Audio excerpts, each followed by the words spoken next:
people keeping the torch of resistance lit, keeping the flag of protest flying, keeping the songs being sung.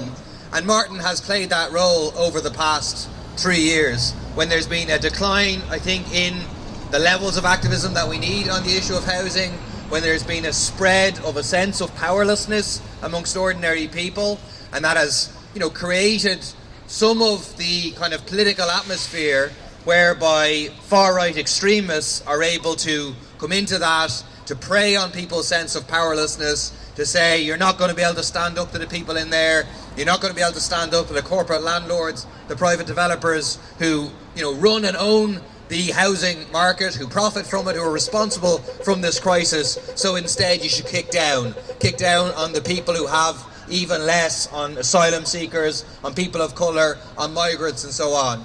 And I think Martin continuing to do what Martin has been doing, of saying there can be alternative, the problem is those at the top, not those at the bottom, has been a really, really essential contribution.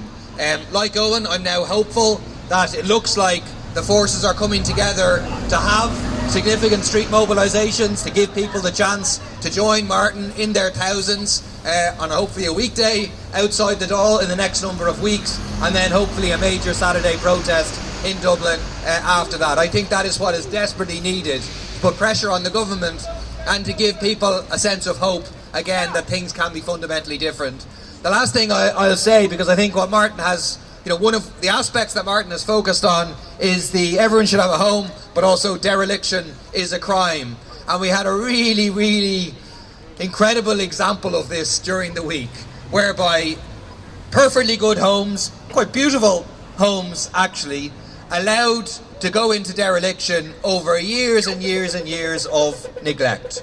Conscious neglect, because the person who owned them wanted to knock them down and wanted to replace them, not with homes, but with a big office block.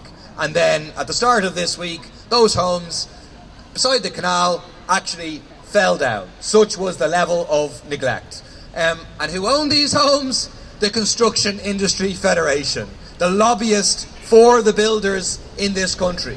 They're the ones who were involved on this social crime of dereliction, the social crime of vacancy. And it proves the point that the reason that we have not resolved the housing crisis is because housing is organised on the basis of profit, and that includes private developers sitting on planning permissions and not activating them. It includes private individuals and businesses sitting on vacant properties. We noticed 50,000 vacant for 6 years or more. And so our resources not being used to address the crisis because it makes more sense for someone in terms of their plans for profits. It's why we need to address the crisis of dereliction, address the crisis of vacancy, for the councils to use their powers to compulsorily purchase properties and put them to use to house people.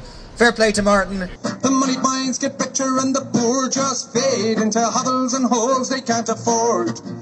Dystopian evictions, ruthless repossessions, a wealthy country's people in a stranglehold. Everyone should have a home.